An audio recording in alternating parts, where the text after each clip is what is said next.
तो जो first example है जावा स्ट्रिंग कंपेयर की, अगर आपने दो स्ट्रिंग्स को कंपेयर करना हो तो हमारे पास तीन तरह के ऑप्शंस अवेलेबल हैं स्ट्रिंग्स को कंपेयर करने के लिए। एक इक्वल्स का फंक्शन है, एक डबल इक्वल्स ऑपरेटर है और एक कंपेयर टू का फंक्शन है। इन तीनों को हम जो है वो स्ट्रिंग्स के साथ कंपैरिजन के लिए हम इन्हें यूज़ कर सकते हैं।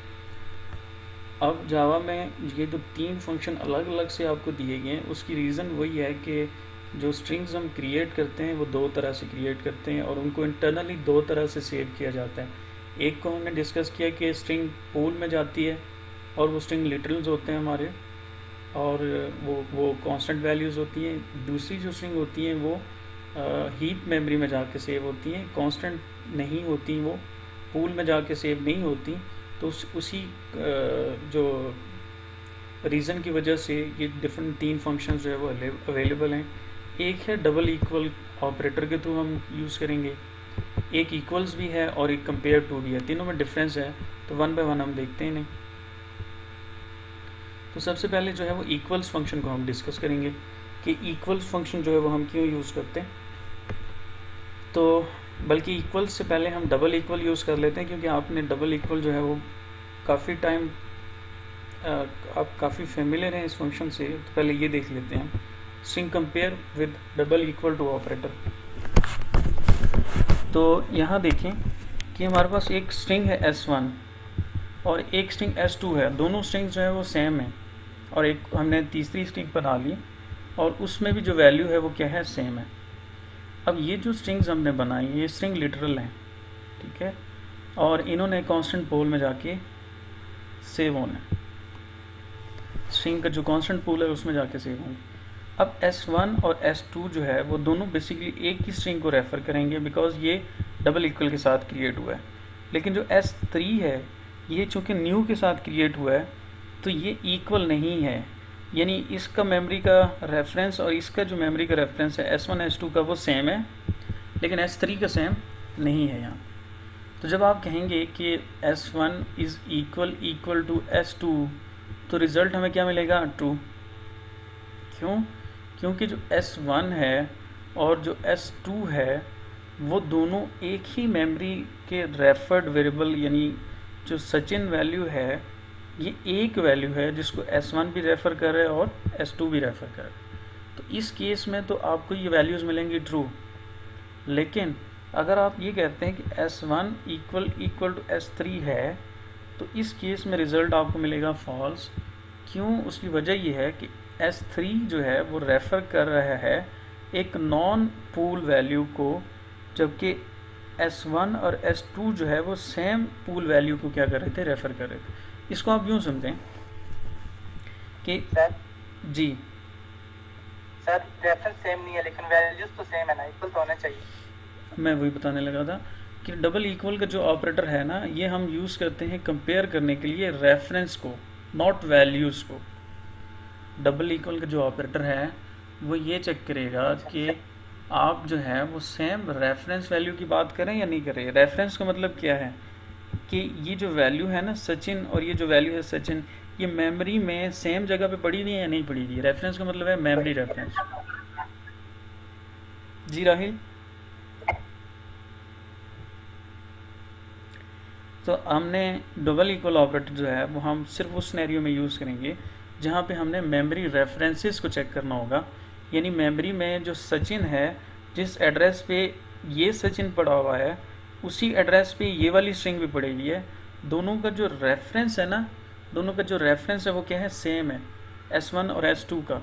दैट्स वाई ये दोनों जो हैं वो इक्वल हैं। लेकिन S3 का जो मेमोरी रेफरेंस है वो क्या है, वो डिफरेंट है, तो ये इक्वल नहीं है। तो S1 और S2 इक्वल हैं, रिजल्ट ट्रू आएगा। लेकिन S1 और S3 जो है वो इक्वल नहीं है बिकॉज उनका जो मेमोरी रेफरेंस है वो क्या है, वो डिफरेंट है। सो यहाँ पे ट्रू और फॉल्स आपको आंसर मिलेगा। क्लियर है ये बात? सो इक्वल ऑपरेटर जो है वो हम रेफरेंस के लिए यूज़ करेंगे, वैल्यूज़ के लिए नहीं। तो इट मीन्स कि अगर आपने दो स्ट्रिंग्स को कंपेयर करना होगा और अगर वो स्ट्रिंग्स, आपने स्ट्रिंग का कंटेंट चेक करना है, अगर आप देखना चाह रहे हैं कि सचिन और सचिन जो वैल्यू है ये दोनों इक्वल हैं या नहीं है, तो फिर वहाँ डबल इक्वल यूज़ नहीं होगा, वहाँ पे इक्वल्स फंक्शन यूज़ होगा।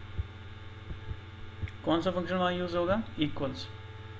ये कंटेंट को चेक करेगा कि दोनों का कंटेंट सेम है या नहीं। तो हम ये कह रहे हैं कि the string equals method compares the original content of the string, it compares the values of strings of quality for quality. और हमारे पास दो फंक्शंस हैं, एक है इक्वल्स और एक है इक्वल्स इग्नोर केस। एक इक्वल्स है और एक है इक्वल्स कंपेयर इग्नोर केस। यानी इक्वल जो है वो इन केस सेंसिटिव है, सॉरी केस सेंसिटिव है, और जो इक्वल्स है वो इन केस सेंसिटिव है। एग्जांपल देखते हैं, क्लियर हो जाएगा आपको। हम ये कह रहे हैं कि S1 की वैल्यू है अली, S2 की वैल्यू भी क्या है, अली है। दोनों का जो कंटेंट है वो सेम है। और एक S3 है, वो वैल्यू भी क्या है, अली। एक S4 है और वो वैल्यू है असद। अगर मैं ये कहूँ S1 is equals dot equals S2, तो रिजल्ट क्या आएगा, ट्रू, क्योंकि S1 और S2 का जो कंटेंट है दोनों का वो क्या है, सेम है। आंसर आएगा true. S1 dot equals S3, S1 का जो कंटेंट है जो कि वैल्यू अली है, और S3 का जो कंटेंट है उसकी भी वैल्यू अली है, रिजल्ट क्या आएगा, ट्रू। कंटेंट दोनों का क्या है, दोनों का सेम है, इसलिए रिजल्ट क्या आएगा, ट्रू। ठीक है। और अगर मैं कहूँ S1 dot equals with S4, S1 का कंटेंट है अली, S4 का कंटेंट है असद, तो दोनों इक्वल नहीं है, रिजल्ट क्या आएगा, फॉल्स। तो अगर आपने स्ट्रिंग को कंपेयर करना होगा कि वो इक्वल हैं या नहीं हैं, तो वहाँ पे हमेशा डॉट इक्वल्स यूज़ करेंगे, डबल इक्वल टू का ऑपरेटर वहाँ पे हम यूज़ नहीं करेंगे। समझ आ गई? सर अगर ये S1 और S4 में डबल इक्वल का ऑपरेटर यूज करेंगे तो रिजल्ट ट्रू आएगा। S1 का मेमोरी रेफरेंस अलग है, S4 का मेमोरी रेफरेंस अलग है, तो रिजल्ट फॉल्स आएगा। S1 और S2 जो है उस केस में अगर डबल इक्वल यूज़ करें तो रिजल्ट ट्रू आएगा। S1 और S2 में ट्रू आएगा, S1 S3 में फॉल्स आएगा, S1 S4 में भी क्या आएगा, फॉल्स आएगा। ठीक है। अभी ये हमने जो एग्जांपल किया ना, ये केस सेंसिटिव है।